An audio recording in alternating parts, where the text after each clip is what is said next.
Okay. I think we're okay now. Here's Lincoln. He's going to be our host for this event. Lincoln, please go ahead. That's fine.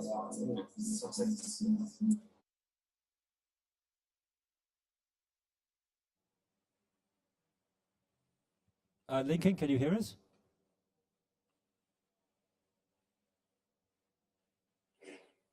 So on behalf of Lincoln, I'd just like to say welcome to this Central and South America IPCC regional event. Lincoln Alves, who is on the screen now, will be the chair for this session, and it looks like he may be having some connection problems. Lincoln, can you hear us?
Lincoln, can you hear us? You can. Oh, good. Okay. Could you unmute your microphone and speak to us? Yes, I can hear you clear. Okay, Lincoln, I've just introduced you as the chair of this session, so I'll just hand over to you. Thanks, Richard. Hello, everyone. Welcome to this section. I'm very excited to be here today with all of you and our colleagues worldwide who join us virtually. I'm Lincoln Alves. I'm a researcher on climate change working in Brazil National Institute for Space Research, and I'm also part of the Work Group 1 6th Assessment Report Atlas team. In this panel, we will talk about the key message of the 6th Assessment Report of the IPCC on the climate change, physical science basis with a particular focus on the Central America, Caribbean, and South America. First, the IPCC authors will present the common regional observed and projection change signal for the Latin America continent, and then demonstrate the interactive atlas. Next, there will be a section to discuss the impact of science and on the climate policy, and finally, a Q&A section. So let me start with the part one that will present regional synthesis. So for this, we have IPCC authors from the regional, Dr. Paola Aires and Daniel Martinez Castro, Daniel Ruiz Carrasco, and Jorge Banho. So I let these experts introduce themselves in one short sentence during your intervention. So I want to invite Paola Aires to start.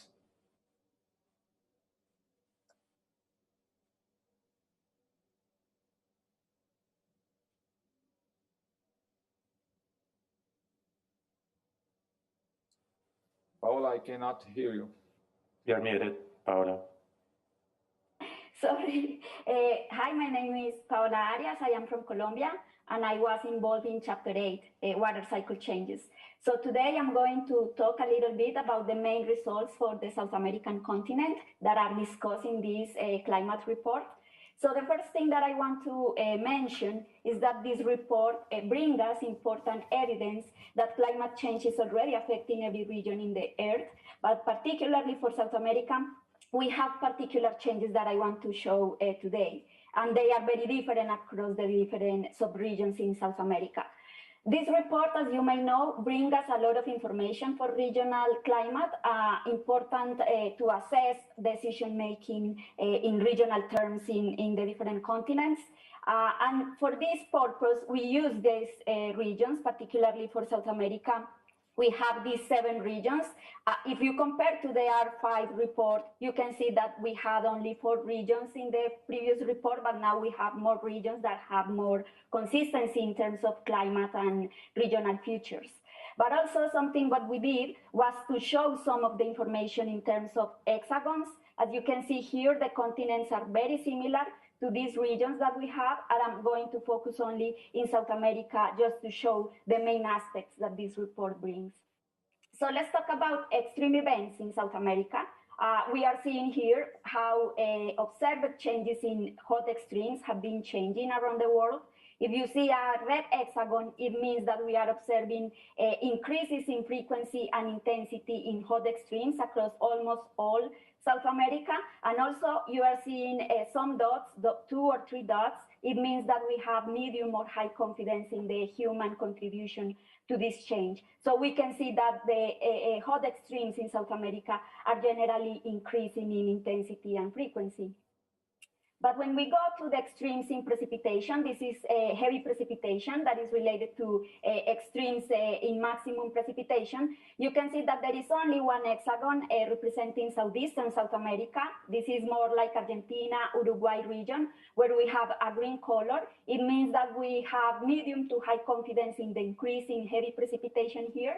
And we see also that the rest of the hexagons for South America and even for Central and the Caribbean, we can see that is in gray. And this means that we have limited data or limited literature, and that is something important for the region. We need to expand our knowledge and our research regarding heavy precipitation events in our continent. And when we go to a type of drought that is agricultural and ecological droughts, these are droughts that are related with soil moisture deficit. We can see that we have increases. This is what the yellow color means, increases in intensity and frequency since the 1950s in northeastern South America, that is mostly northeastern Brazil, where we have low confidence in the human contribution to these changes. And you can see that the rest of the region for Central and South America is mostly white, and it means that we have evidence, but the evidence have low agreement. So we also need research to try to understand what is happening in these droughts for the region. And then I'm going briefly to talk a little bit about these climatic impact drivers. Daniel Ruiz will talk as much more about it, but I just wanted to show some projections, observed changes and projections in the region for some indices that are related to heat and cold conditions, rain and drought, snow and ice, wind conditions, and also coastal and oceanic conditions. So if you see here, this is South America. You can see the 7 regions we are interested in, and we are also observing here the South American monsoon region that is in gray. And we are observing in the different panels, for instance, here, you are seeing all the heat and cold extremes or indices for the region. If you see purple colors, it means that we have a medium to high confidence in projected increases during the 21st century. And also when you see the upward arrow, it means that we have a confidence in increases in observations. So we can see that overall the region, the 7 regions in South America, we can observe changes in the recent past, increases in mean air temperature and extreme heat, but also projections that shows increases in these extremes, but also decreases in cold spell extremes. Also, we can see here for the indices related to coastal and oceanic indices that we have increases both in the recent past and in the future in relative sea level, also marine heat waves, also ocean acidity, and that is something that is common to the entire region. And when we go to cryosphere indices, which are important in these regions over the Andes, we can see projected decreases in snow, glacier, and ice cover, but also decreases in permafrost, especially for the southern part of the Andes. But when we go to the wet and dry streams that are more related to the water cycle, we can see different features. For instance, we observed increases in the recent past of mean precipitation, but also heavy precipitation over the southeastern South America. We see also observed decreases in mean precipitation and increases in agricultural drought and ecological drought over the northeastern South America in recent past. But when we go to the future, we can see that the increases in mean precipitation are observed not only in southeastern South America, but also in northwestern South America. We see that the decreases in mean precipitation are located over the northeastern region, but also now over the southwestern South America. And we can see also with medium confidence projected increases over northern South America. So we can see different features regarding the extremes and mean precipitation. But when we go to these indices that are related to agriculture and ecological drought and also fire weather, you can see that for the future, we have projections with medium or high confidence of increases in these indices. It means drier conditions over most of the regions in South America. So that is something important that we need to highlight. Also, when we see the projections from different models under different scenarios, in this figure, we can see the regions that are prone to suffer different type of droughts during the 21st century. And you can see here very clearly our continent, South America, over almost all South America, except southeastern South America and this region in the northern Andes. So it means that we have projections in increasing droughts over this region. All of this information is available in the regional fact sheets that are available in this webpage for the IPCC. We have one for Central and South America, but we also have one for the mountain regions, particularly for the Andes, that is important in cryosphere, in global cryosphere. So this is like in a very rapid way to see like what are the main changes in South America according to the most recent IPCC report. Thank you. Thanks a lot, Paola. Very good insight in terms of the South America. Let's move on to Daniel. Daniel, over to you. Hi, how are you? Well, let me start by saying that I'm going to share my screen in a few minutes, but I wanted to introduce myself first. My name is Daniel Ruiz Carrascal. I'm an associate research scientist at the Department of Ecology, Evolution, and Environmental Biology at Columbia University in the city of New York. And I do my research in close collaboration with the International Research Institute for Climate and Society. I participated in Chapter 12 of the assessment report, and I contributed to Chapter 11 and to the regional fact sheets, specifically the ones on Central and South America and mountain environments. So let me share my screen with all of you so you can see my own presentation. Again, I don't know if you can see it right now. There you go. So yes. This is great. So I'm gonna stop.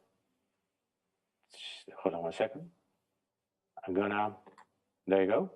So again, the idea is to give you a brief idea of how we came up with the idea of proposing this set of climatic impact drivers that Paola just mentioned. So you can check this information in a specific detail in the Chapter 12 that is available on the IPCC website that Paola mentioned a few minutes ago. So the idea is to give you some sort of what we have in mind for this specific region of Central and South America, and then try to give you a global perspective of all the different changes that we saw in the CIDs that we included in our chapter. Again, when we started doing this, there was a clear signal from previous assessment reports because there was a lack of continuity between working group number 1 and working group number 2. We needed a smooth transition, that chapter that sends information from the working group number 1 to working group number 2, information on the different aspects of changes in the climate system that are presented in the global and the regional chapters of the assessment report. So we came up with this chapter in which we assess the different changes in climatic variables, and then with this information, we, in a way, hang the information over to working group number 2, in which the idea is to develop the analysis of the risk assessment framework itself. When we did all of this, we identified a set of climatic impact drivers. I'll come up with the definition in a few minutes. But the idea was to identify those climatic impact drivers and their changes at the different time scales of our interest. The other thing that was of interest was to assess those changes at the different regional scales of our assessment, going from continents to specific regions to even subregions. When we did that, then we come up with an idea of the global perspective of those changes, and then we analyze the use of that information, the local to regional scale in the different climate services that we have in the region. And at the end, we decided to wrap up everything with the different gaps of knowledge and the information that we need to post in the climate information services or climate services. So we started by analyzing the different literature, reports, communications that we have available. This is an example of South America specifically. What we did was to try to specifically focus on the climate assessments that were submitted to the United Nations Framework Convention on Climate Change.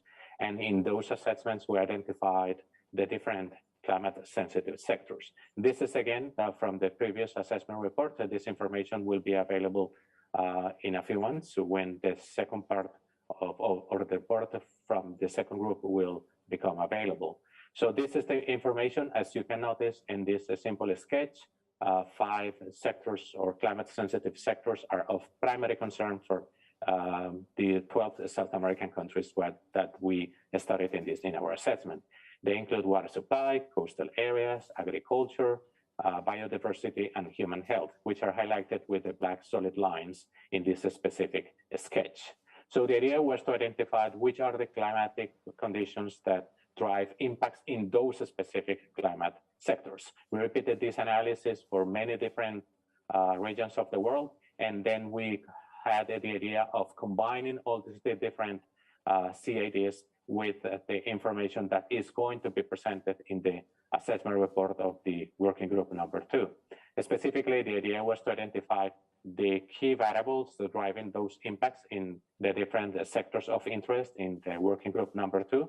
Also identify the different thresholds. If we cross, or the climate variables cross those thresholds, then you get a significant increase in the likelihood of having impacts in the different sectors of interest, and of course, in the different assets and valuables that these sectors of interest have.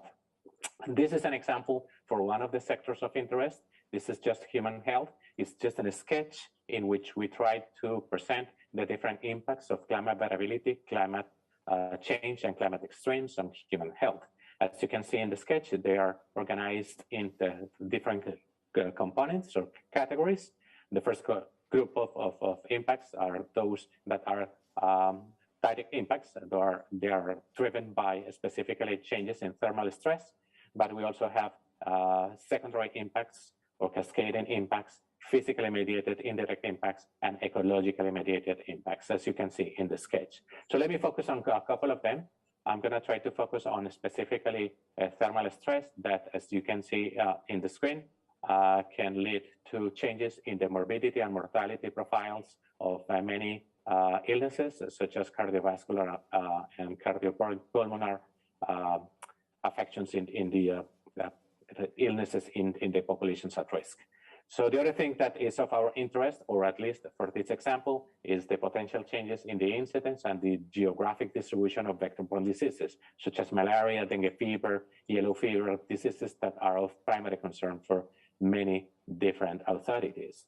We also did some analysis into zoonotic diseases that are restricted to wildlife, which in some sort of a spillover affect human populations. So the idea was to identify the key climatic variables in the different sectors of interest. In this case, I'm going to focus on just 2 of them, as I said, thermal stress and vector-borne diseases, and this is the summary of information that you can get. Again, on the left-hand side of the screen, you see the different information that we got in our assessment. These are the direct impacts of thermal stress on human health. As you can see, most of the literature or articles that we have available converge into 2 critical variables, maximum temperature and humidity. When we deal with maximum temperature, we saw that in the literature, people tend to focus on a specific threshold of about 35 degrees C. And when we deal with the combined effects of temperature and humidity, we use the heat index. And for the heat index, we identify the threshold of 41 degrees C as a critical threshold for these different impacts. We try to do exactly the same for the case of vector-borne diseases. It was not that easy. In the case of these diseases, you can see a significant increase in the basic reproductive rate of these diseases when temperatures cross the threshold of 21.5 degrees C. But there are other variables such as rainfall amount, day length, humidity, which also play a significant role in this process. So with all these multiple analysis, again, multi-sectoral, multi-regional, and multi-variable analysis, we came up with a list of climatic impact drivers of impacts in our climate-sensitive sectors, or impact or drivers that affect directly the elements of our society and our ecosystems. The important thing about our assessment is that we don't qualify those impacts as specifically negative, because those changes in CIDs can lead to either positive or negative impacts, or could have a mixture of all of them, or could be inconsequential outcomes, or could bring inconsequential impacts in the different sectors of interest. We organized those different CIDs into the categories that you see on the slide, and each of these categories has a long list of each of these types, has a long list of categories that you can see in this specific slide that was highlighted by Paola a few minutes ago.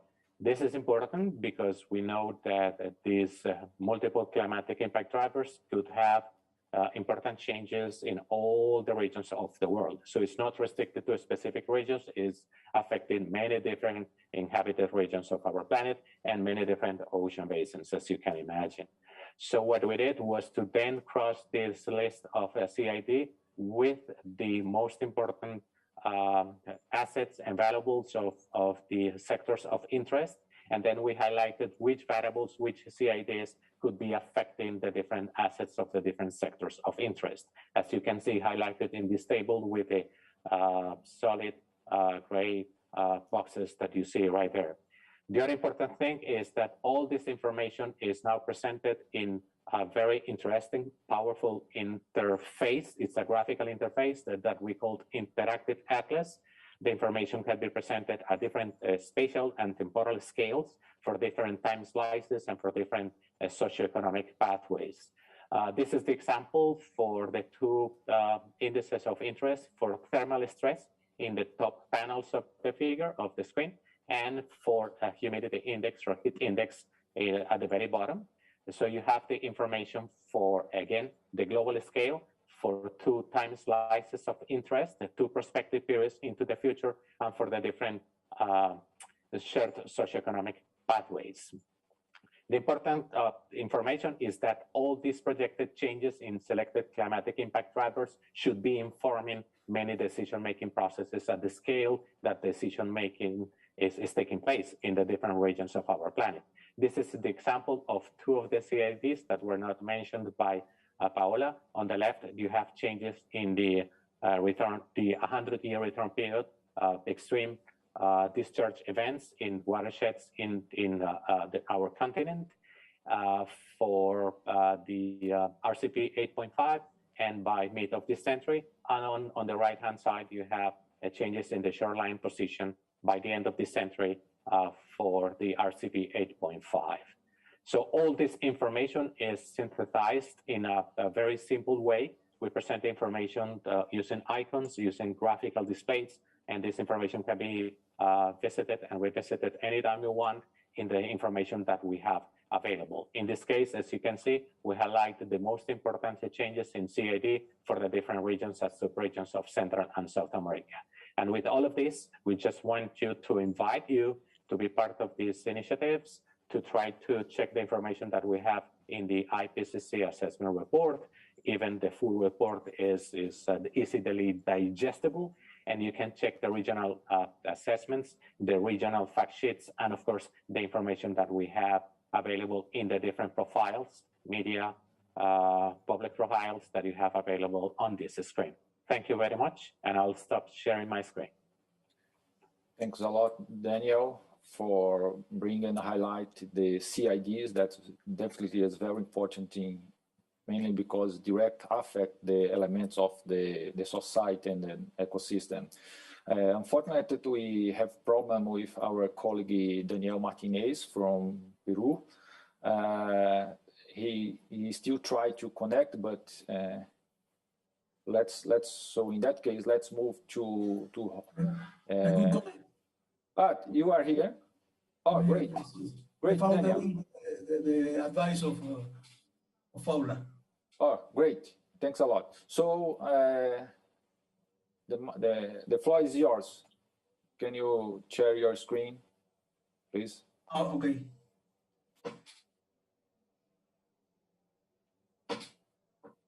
We'll try to share.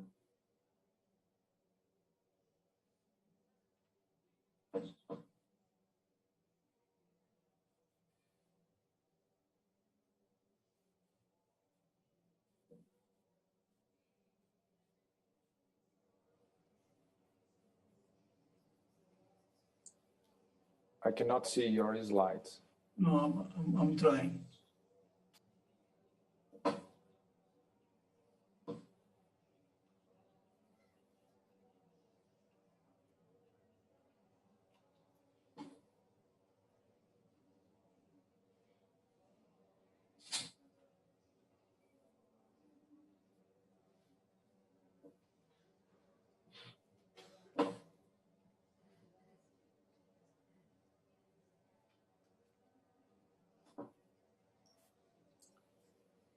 Could you put in Can you see it presentation now? mode? Yeah, I can see, but can you put in presentation mode?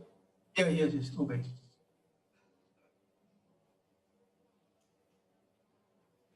Is it okay? Not yet.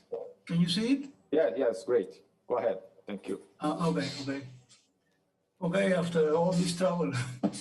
Good morning, everyone.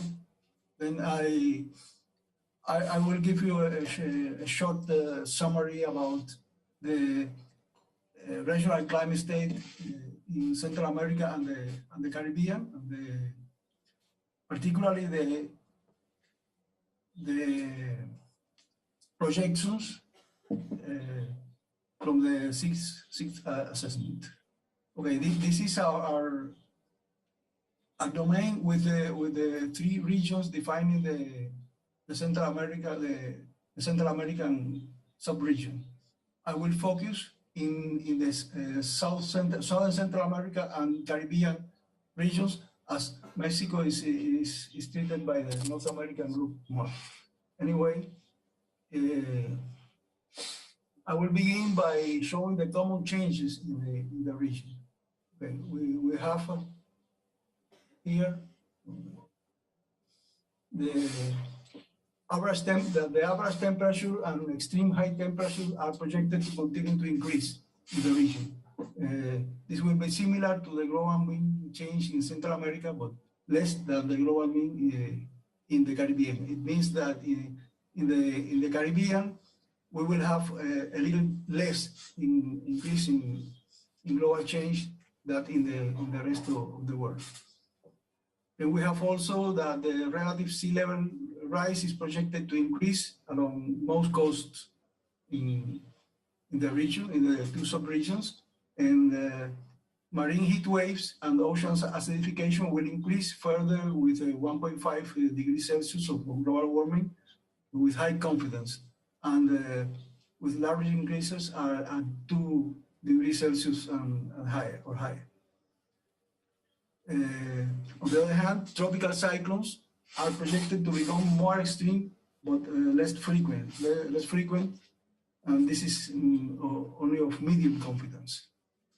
The annual and summer precipitation are likely to decrease in both sub-regions, but with large uncertainties regarding amounts and with spatial dependence inside the sub-regions.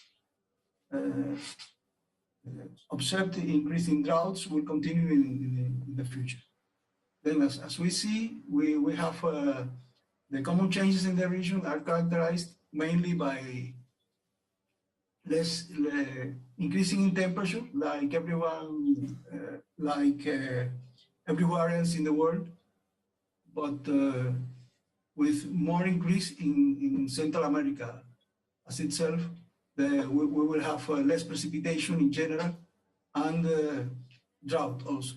The drought will be caused not only because of less precipitation, but also because of high temperature and evaporation increase. Then I will show the distribution of these projections in all our region. For example, I will use the global warming levels for differentiating the different situations.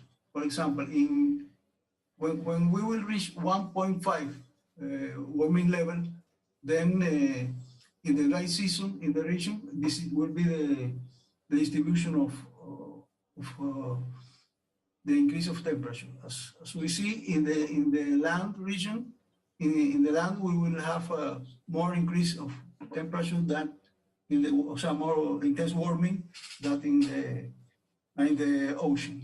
So we see here, for example, when we will have 1.5 degrees of global warming, then in the Caribbean we will have a little less in the Caribbean, and the same increase in the continental region. In the wet season is a little more increase, and this is the annual. No more, as you see, it's not very different from the world.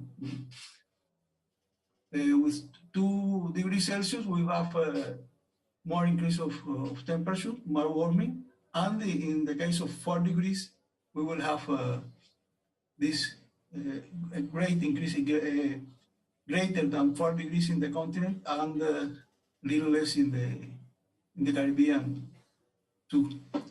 We see these 2 levels, each level of global warming level corresponds to a different time in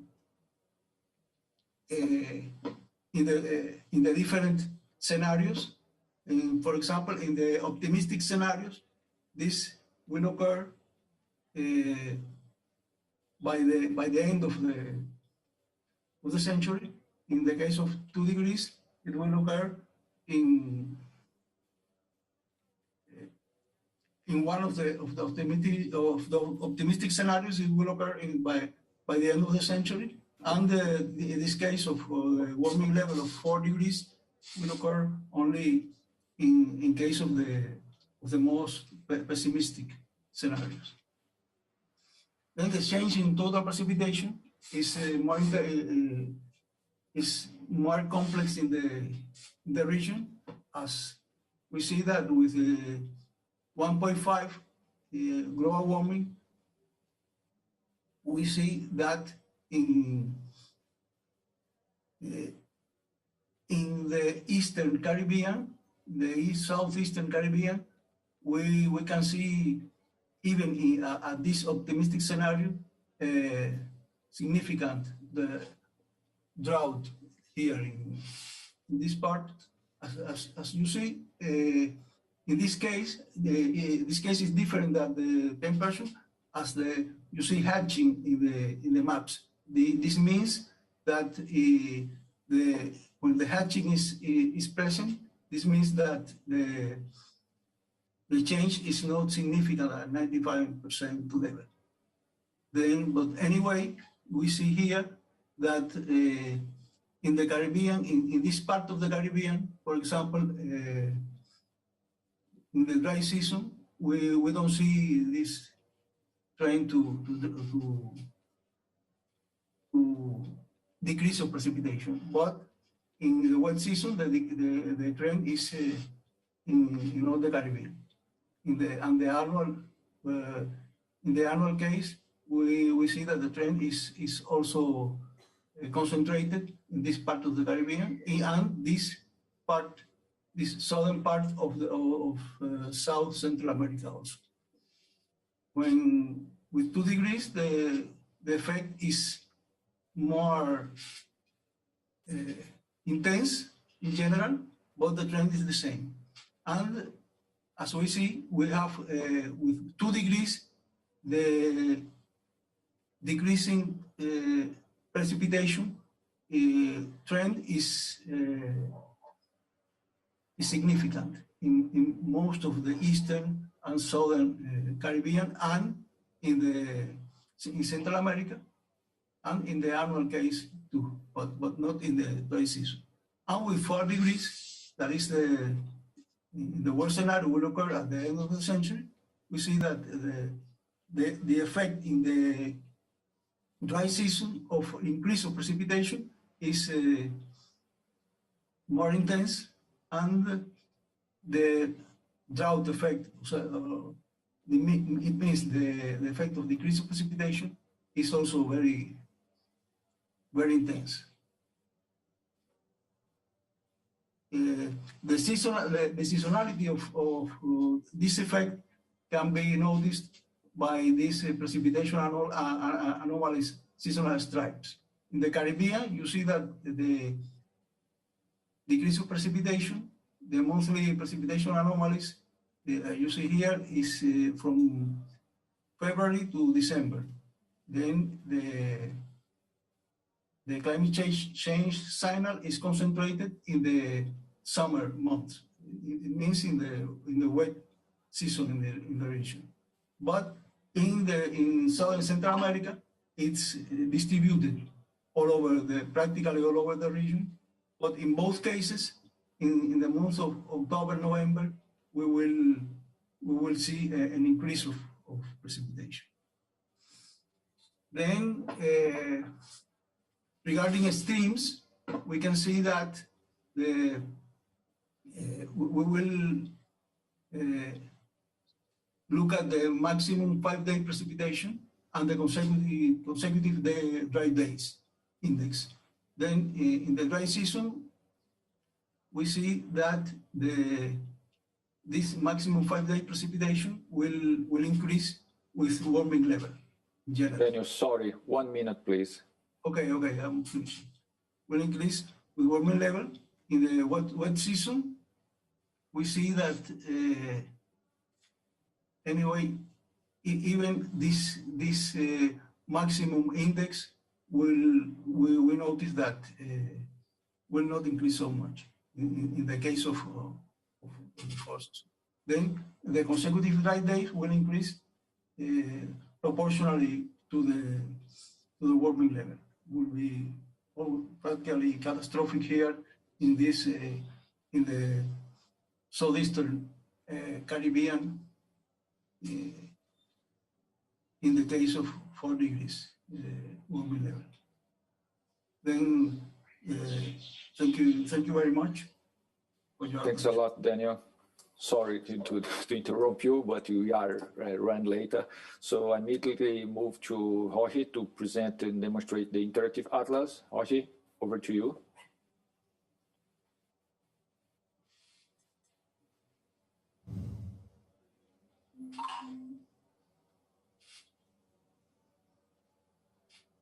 Hello?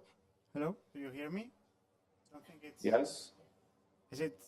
Yeah, it works? Okay, so let me introduce myself. My name is Jorge. I participated as a contributing author in the IPCC. I work at the Institute of Physics of Cantabria, and together with the company Predictive Intelligent Solutions, we have developed the Interactive Atlas, which is a novel product of the IPCC. This is the landing page of the Interactive Atlas, and you can observe here is 3 main components: regional information, regional synthesis, documentation, these 3 components. This web tool, basically, all the figures and regional statements that you have observed in the previous talks can be easily displayed and accessed through the Interactive Atlas. In particular, the spatial maps and time series can be accessed through the regional information component, while the regional statements, which measures that confidence statements about certain climate impact drivers, can be easily accessed through the regional synthesis component of the Interactive Atlas. Therefore, it was meant to support the assessment done in the chapters, in the technical summary, and in the support for policymakers. You can find it in the link at the bottom right of the slide. And it has a focus on regional changes. It builds on the Working Group 1 reference regions defined, which consists of 46 land and 12 open ocean regions. But you can also find information as a function of different regional areas, such as monsoons, small islands, or major river basins. So, as I mentioned, it has two main basic components, the regional information and the regional synthesis. The first one provides different maps, time series, and other visuals to display climate information, with the last one, the regional synthesis, provide confidence statements about certain climate impact drivers, which, as other speakers have told in previous talks, are categorized in based on different criteria. I'm going to explain the first one, the regional information component. So here you can display different variables. You have different atmospheric, oceanic, or other variables, for instance, the annual maximum temperature.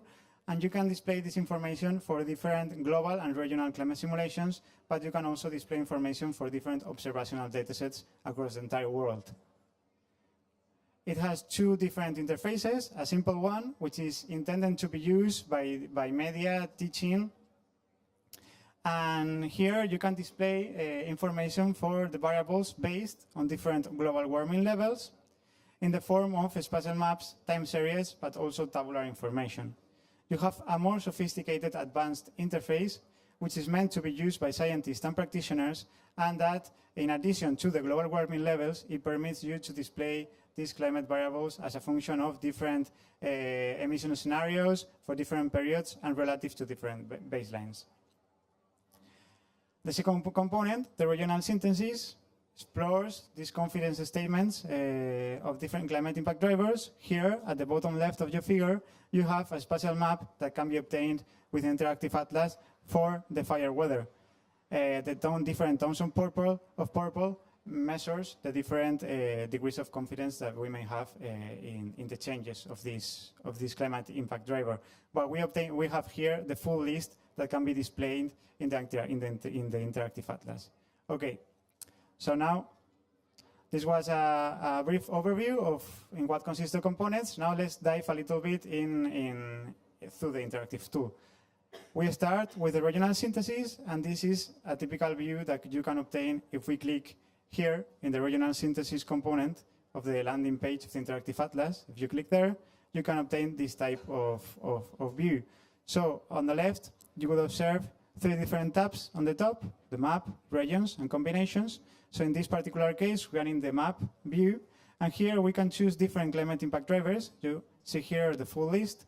And in this case, we have chosen the fire weather, so we can observe the different degrees of confidence for projections, in this case, of this climate impact driver. But we can also observe the spatial representation of this climate impact driver for the past trends, not only for the future projections. Instead of showing this information based on a global map, we can select a given region of the world. We have here on the left all available regions defined in the Working Group 1. And on the right, you obtain this tabular information for the full list of the climate impact drivers. For example, in green, you have for North Africa, but you could select any Central or South America domain. You have obtained these different climate impact drivers and their confidence statements. Finally, the third view of the regional synthesis is the combinations screen. And here in this screen, you obtain hexagons which measure the climate impact driver. Again, here we have indicated the fire weather, but the novelty of this view is that we can incorporate in a single map more than one climate impact driver. For example, here, we do not only show the fire weather, but we have also included the mean air temperature. And we can move up to 6 climate impact drivers in total. So we go back again to the landing page of the Interactive Atlas, and here we're going to click on the region information tab, and we obtain this default view. So here in this default view, we can customize our selection based on different datasets, variables, scenarios and seasons, for instance. So in particular, if we click here on your left, we will display this global map based on the different working group 1 reference regions, but also there are other selections you can choose between monsoons or small islands or river basins, for example. So here are all the available datasets that can be selected from the Interactive Atlas. You can select model projections coming from CEMIC 6, CEMIC 5, but you have also regional climate simulations, as defined by the Cordex simulations, for both projections and the historical scenario. And you have also a list of observational datasets, and also includes some paleoclimate simulations. Here you have the full variable list, the full variable selection that can be selected from this interface. We have different values from temperature, precipitation, ocean variables as well. And here for the scenario, we can select among the different emission scenarios, different warming levels, different periods, different baselines. We can compute the anomalies with respect to a baseline period, or we can just output the value for a given projection in the far future, for example. And finally, the last tab would permit you to customize your season, so the global map in this case would change based on your selection.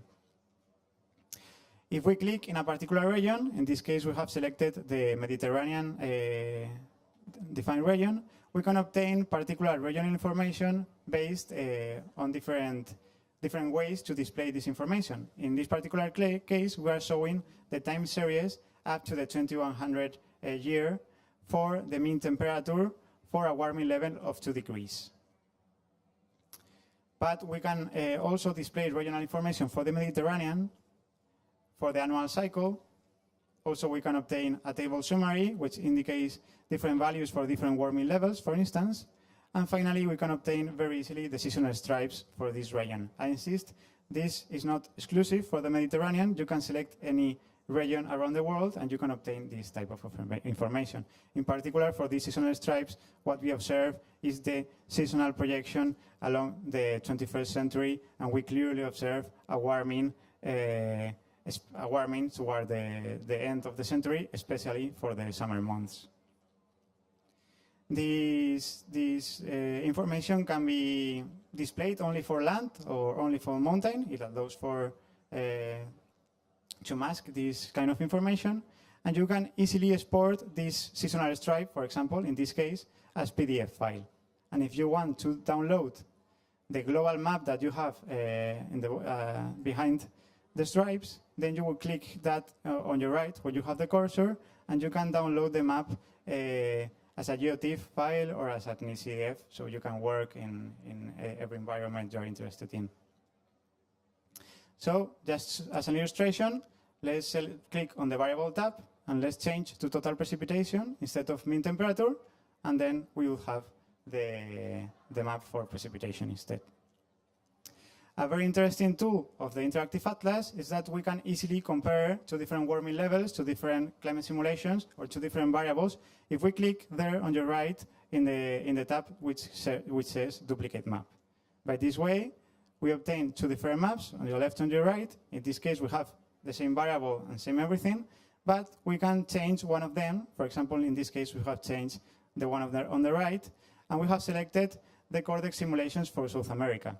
So this way, you can very easily compare the projections, in this case, for total precipitation for a 2-degree warming level based on the CEMIC 6 simulations and on the Cordex simulations.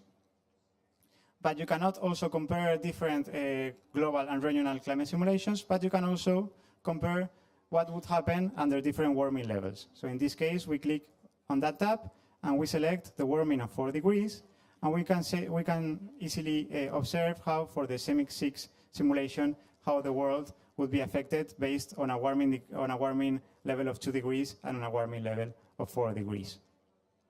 We can click there to go back to the single map view. We would be here again. And then if we go back, we are again back in the landing page of the Interactive Atlas. So there are going to be training sessions in case anyone is interested to attend to see in more detail how this tool can be used for your interested. and they will be framed in the task group data support for climate change assessments. And information will be coming soon. So thank you all, and please, if you have any questions, we can see you in the breakout group that will be later after the plenary session. Thank you very much. Thanks a lot, Jorge. Just to give more detail, we are planning to present the interactive atlas in more detail over the South America and Central America and Caribbean in the next month. So we advise when this happens. So let's move on to the second part of this panel. For that, we have an IPCC author, Dr. Maisa Rojas from Chile. And we also have two guest speakers, Dr. Juan Carlos Espinosa from IRD France and Diogo Santos from Ministry of Science, Technology and Innovation in Brazil. So I really tried and ask the speakers to keep your presentation 10 minutes. So let's start with Juan Carlos. Juan Carlos, over to you.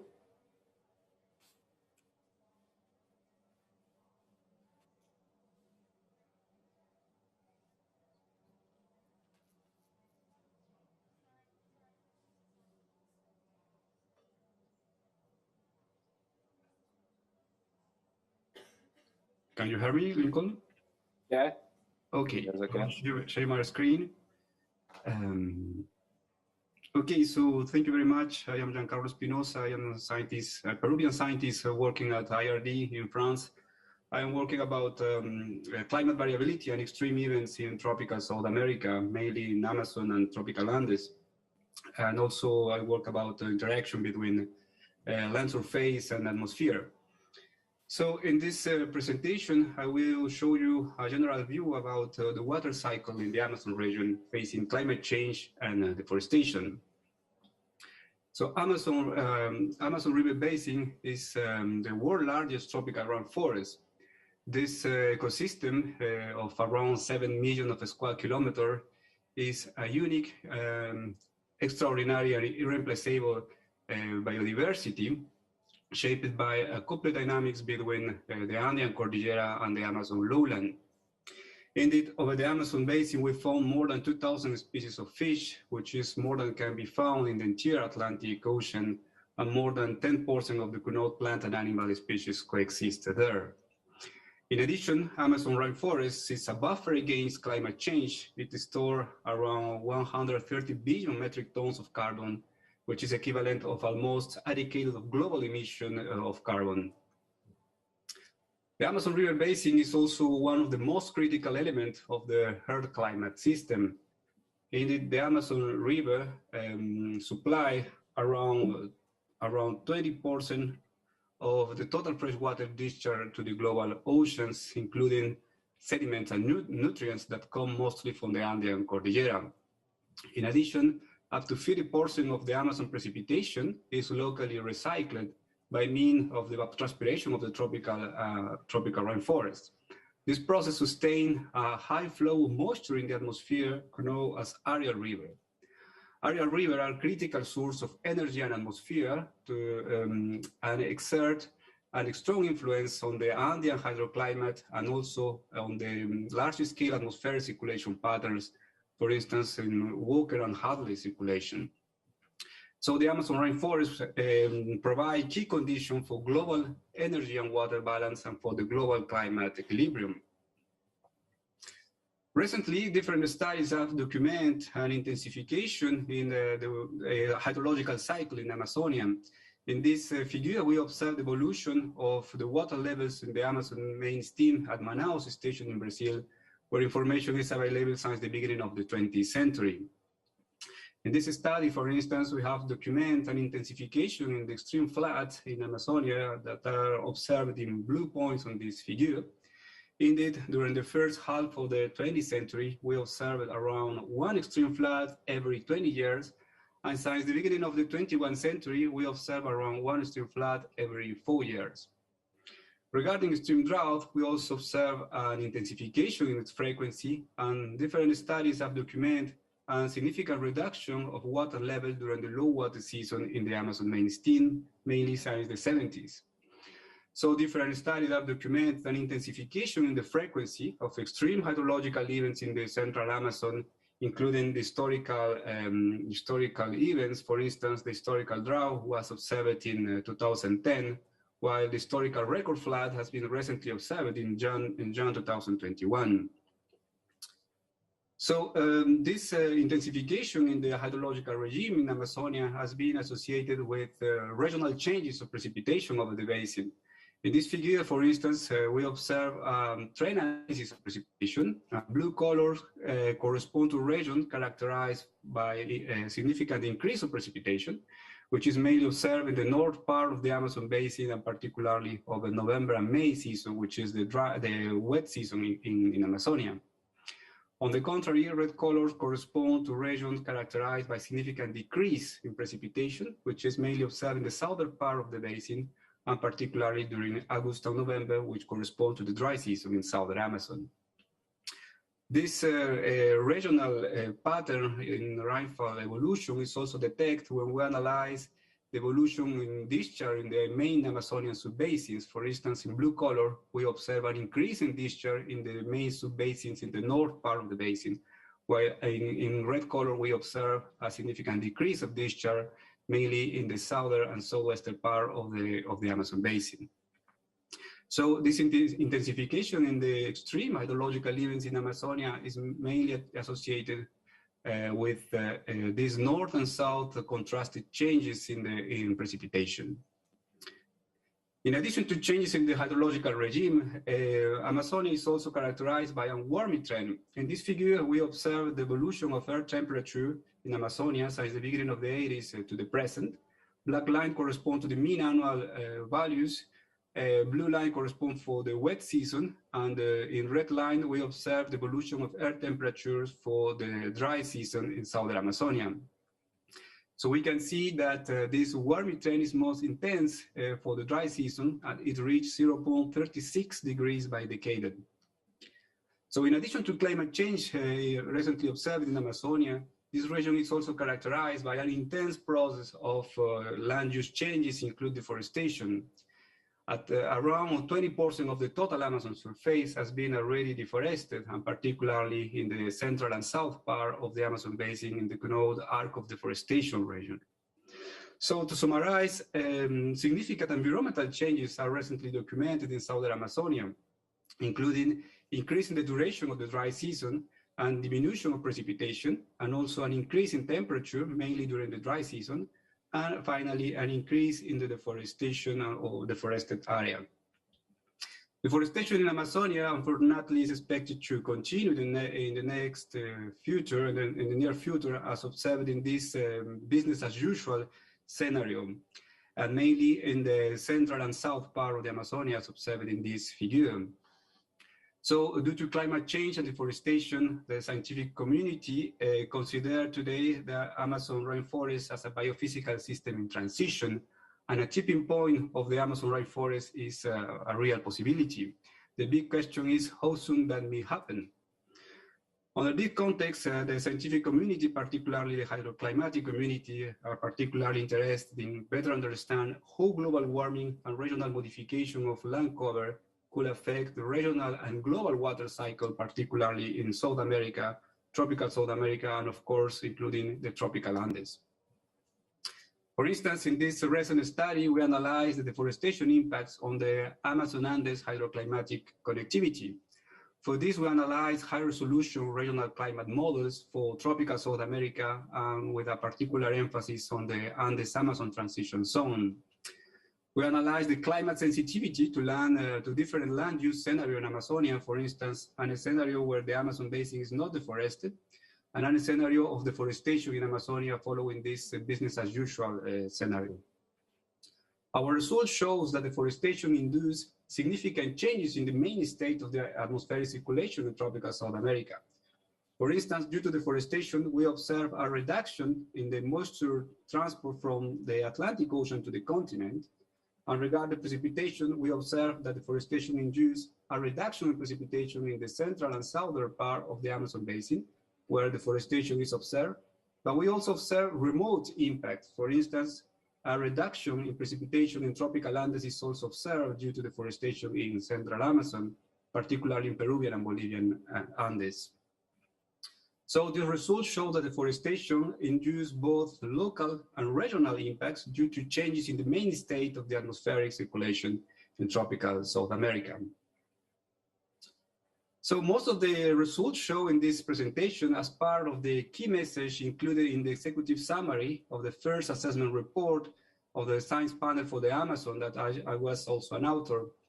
In this report, we also include a section for the solution space, where a strategy to support a living Amazonia is proposed based on 3 pillars. These pillars include measures to conservation, restoration, and remediation, both terrestrial and aquatic systems. And second pillar is developing innovation based on the creation of centers of excellence, of course, based in science and education to find viable solutions for the Amazonian ecosystem. And the third one is related to strengthening Amazonia citizenship and governance. Of course, for these 3 pillars, it's particularly important the link between policymakers and the scientific community from both Brazilian and non-Brazilian countries and for South American countries. Thank you very much for your attention. Thanks, Juan Carlos. And I just confirm that the SPI report will be launched next week in the natural pavilion. So thanks a lot. Thank you. Yes, great. I think. Thank you, Lincoln. Yeah, thank you. So let's move on to the Diogo. Diogo is on the room, right? So Diogo, over to you. Thank you.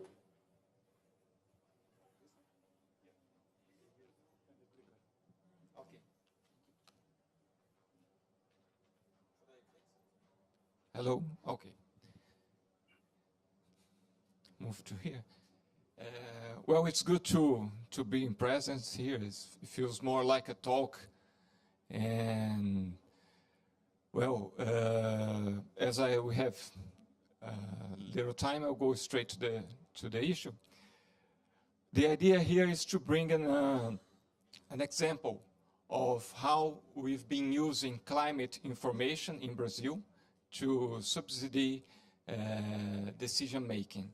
And we have this platform, Adapta Brazil, that I will show more like a showcase. I will talk something about integration and other aspects of how we think of applications to this information. Okay. So first of all, just a quick framework of this project. We have 3 main institutions working on this, which is the National Institute for Space Research, the INPE, the National Education and Research Network, the RNP, and supporting this, the Ministry of Science, Technology and Innovations. There are many other institutions and specialists working on this project, and I will just highlight here the objective, which is to consolidate, integrate, and disseminate information that lead to the progress of analysis on observed and projected impacts in the national territory, providing input to decision makers for adaptation. So like we are not creating new information, we are just using information that is available, and we are like organizing, structuring this information in a way that decision can be taken. So I have like 2 main messages for you. The first one is this, I'm being hustling with this. Okay, this is the first message. The other message is on my last slide, but one at a time.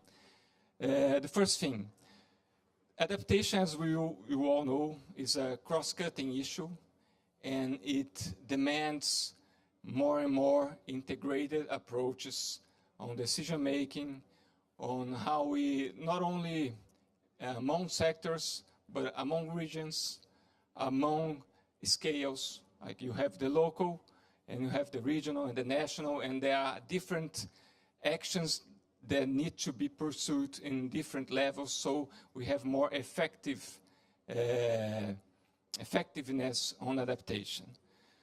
So we saw here a lot of about the climate information, climate inputs, and how we use this.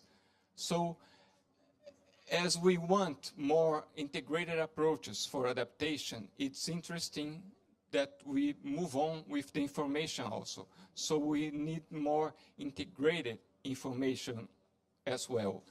So in the first column, you have climate scenarios, climate information purely. So that is important. That's the first step. You can only take the other steps if you take the ones before. And that raises issues of concern. But if you use that and you understand what are the impacts on specific sectors, what are the effects, then you take another step. You are using in a different way. And you have to bring all the information together with the climate one. Then you can subsidy adaptation measures. But you can take other steps. You can see more holistic ways. You can broaden the scope, and you see thematic analysis, strategic sectors. Okay, for example, instead of food production, you see the food security. So it's not only about the supply, it's about the distribution, the use, the accessibility. So you are looking on a broader scale.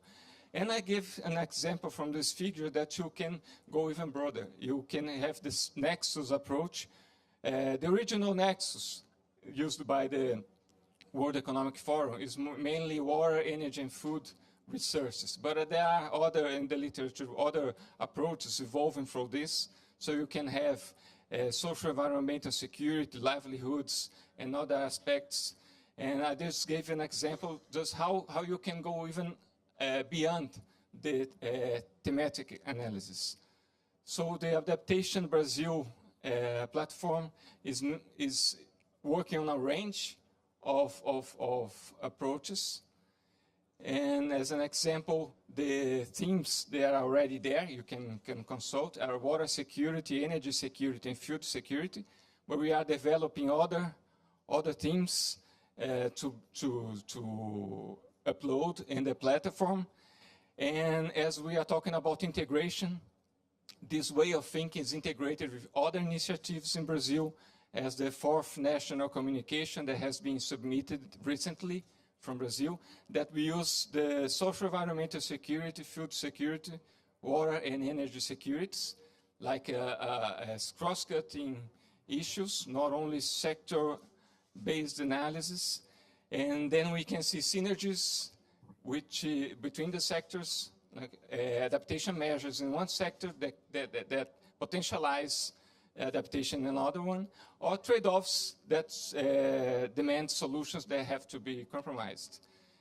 And this is the structure we are using on the platform. We are using the IPCC framework, the last one. And we divided those components, vulnerability, exposure, and climate hazard, into thematic groups of indicators. So just you know this, I believe, a lot. We've been using this for some years. This is one approach to the conceptual framework of IPCC. And this is just how it looked like. You'll see the map of Brazil, and then, for example, I put here the water security, and you see the level of risk. It's the integration of all those risk components, and then you can explore all the hierarchy that you have in the index. So you can go, no, I just want to see vulnerability. Okay, you can click there, and you go through there, and you have these levels of vulnerability, exposure, hazard. You have a line, a bar, so you see the level, and then you can explore. But one thing that is interesting here is that you have these indicators in the left and this percentage. So when you click in a municipality, you can see for states and regions also. But let's see, you click in a municipality, you can see which indicators contribute the most to that level of risk. So the decision maker can understand what would be priorities for adaptation actions. Okay, so that's a view. Is not only the aggregated index. Okay, you can explore and take some indication to what he should be doing now or thinking on future scenarios. And then for last, the other message I wanted to bring is that when you think on adaptation planning, integrated adaptation planning is not only about having integrated information, but also how you get there. The process of building this and reaching information, I can't say what's more important, but when you have the interaction with government, with academic institutions, with practitioners, the science, you have this interaction to reach a result and information, you have a commitment. Is different than just to present an information and say, okay, this is what you should be using. So if we get together to that, it's an important tool for adaptation.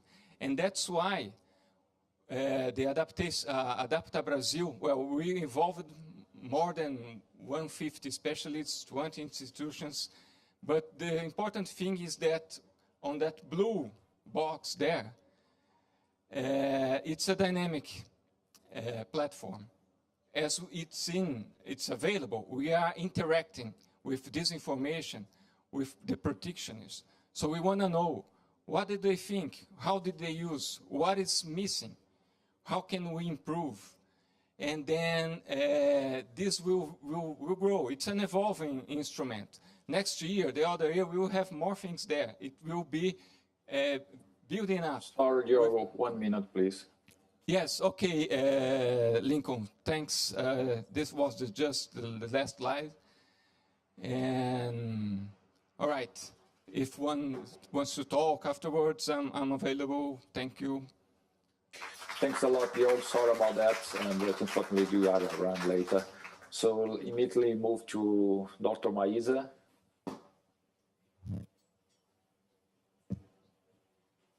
Thank you.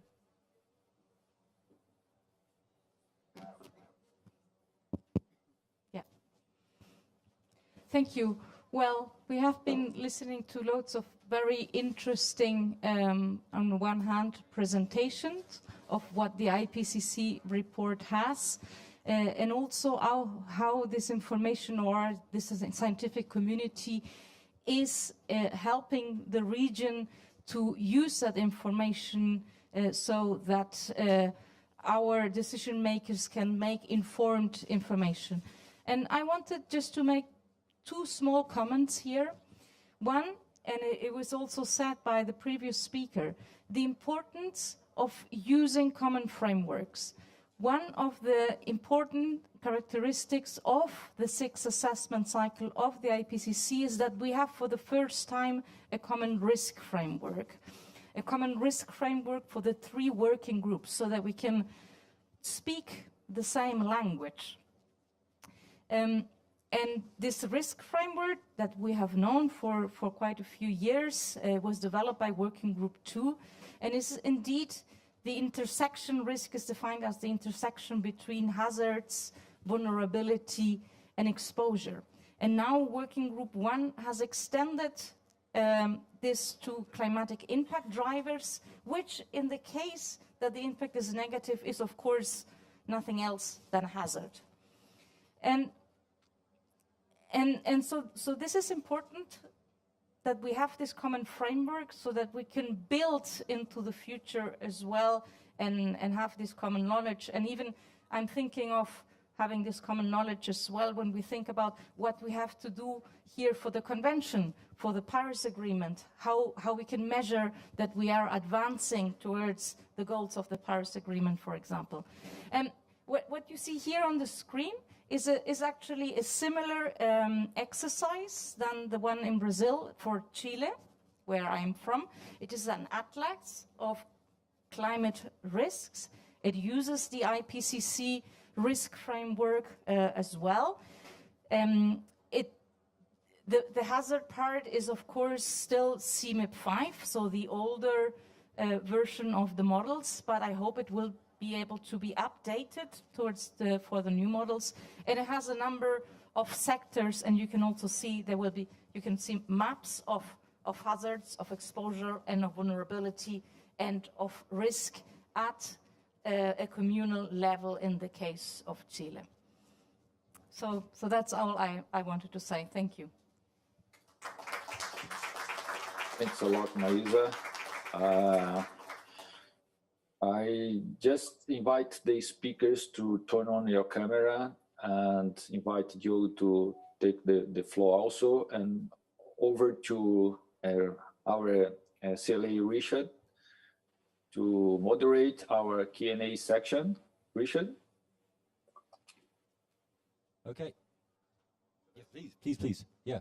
And also, and apologies for not realizing that you were actually a speaker in person, otherwise you should have been here from the start, so apologies for that.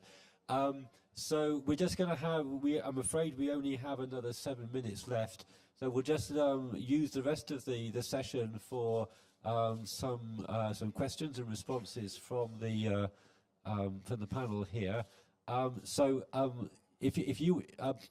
Lincoln, if you'd like to have a look on the chat, on the Zoom chat, if there's any questions there, I'll just ask for the audience. I have one question here at the front. Okay, thanks, Marisa. Yes. So, hi. First, thank you very much. It was incredibly illuminating, very interesting, and also very complementary between the different authors. So, I was wondering about what you presented about the water cycle in the Amazon. I recall this paper by, I think, Lovejoy and Nober from 2018. So I'm guessing they had data until 2016 or before. And they estimated that 20 to 30% extra deforestation was basically the distance we had to the tipping point. And since 2018, well, we know who's the president in that country. So I'm just wondering, does the assessment has an update on this? I mean, how far are we from this tipping point? Is there a reevaluation of that previous study, or there's any more information in that? Thank you. Okay, so would somebody from the panel like to take that question? Paolo, Yes, I saw your microphone coming on.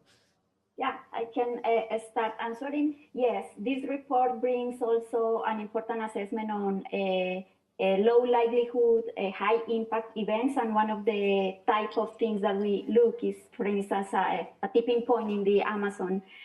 So what particularly Chapter 8 assess is that there is a low probability of a tipping point in the Amazon. However, something that is important to take into account is that if this would happen, it would have an enormous risk. So this is why I guess during this COP we are discussing a lot about, for instance, the importance of reducing deforestation, particularly in the Amazon. But you can go to Chapter 8 and you can see there the different studies that we assess to identify the probability of a tipping point in the Amazon. Yes, I agree with Paola. And in the report of the science panel of the Amazon also include a chapter related to the tipping point. And of course, the problem is that there are not a lot of studies about this topic, which is very complex, but that involve atmosphere, land use, scenarios of deforestation, also scenarios of Amazon salinization due to the increase of the dry season. So yeah, there are updated that you find in the IPCC report and also in the SPA report. Yeah. Okay, thank you. Next question, please. Hi, hello. My name is Tania Guillen. I'm from Nicaragua, so I'm really interested on Central America. Sorry. During the plenary, the Substa side event, Valerie mentioned that the largest change will be in the tropical regions. And there was a paper from Georgie, 2006, I think, that mentioned that Central America actually is the most sensitive tropical region. So I would like to know if that is still valid. And also regarding the availability that we know in the region is really scarce, I would like to know if you could share any information about if we have now for the AR6 more information available for the region than, for example, for AR5, if there is any progress on that. Thank you.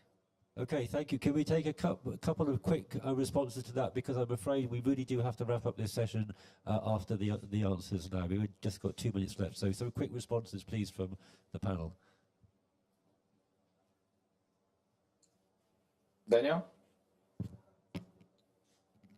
Okay, regarding the first question, I can say that that is really true, but mainly regarding the Central American continental region. And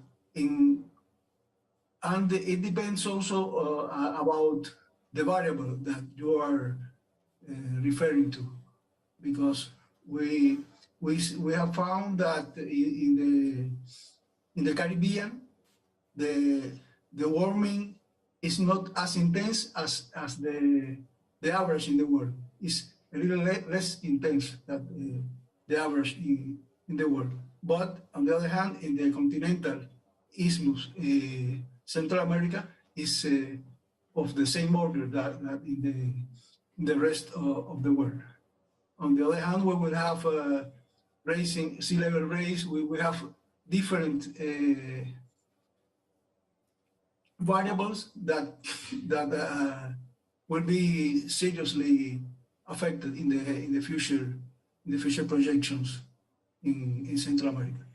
And regarding the second question about the additional information in the AR6 regarding AR5, of course we have much more information using the CIMI6 ensemble of models that has more resolution and better information about the physical parameterizations and so on.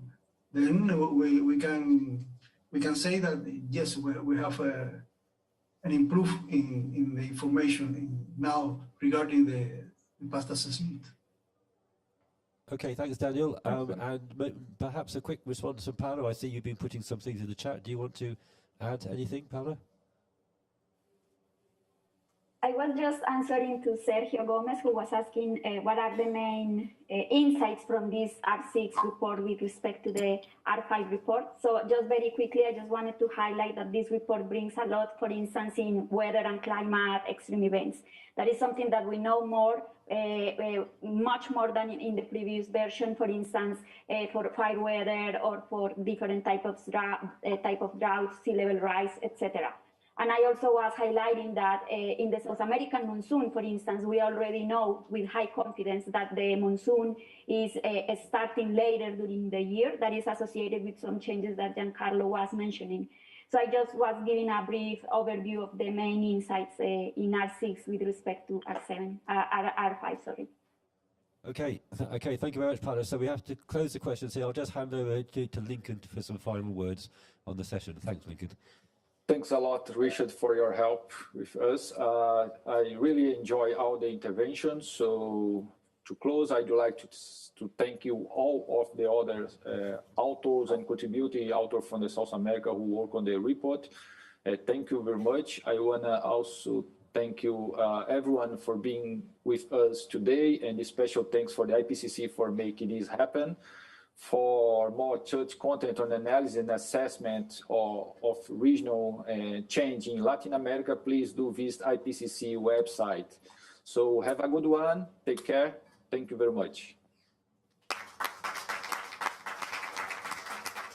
Thank you. Thank you. Thank you very much. Bye. Thank you, Nico. Bye-bye. Thank you all. Thank you.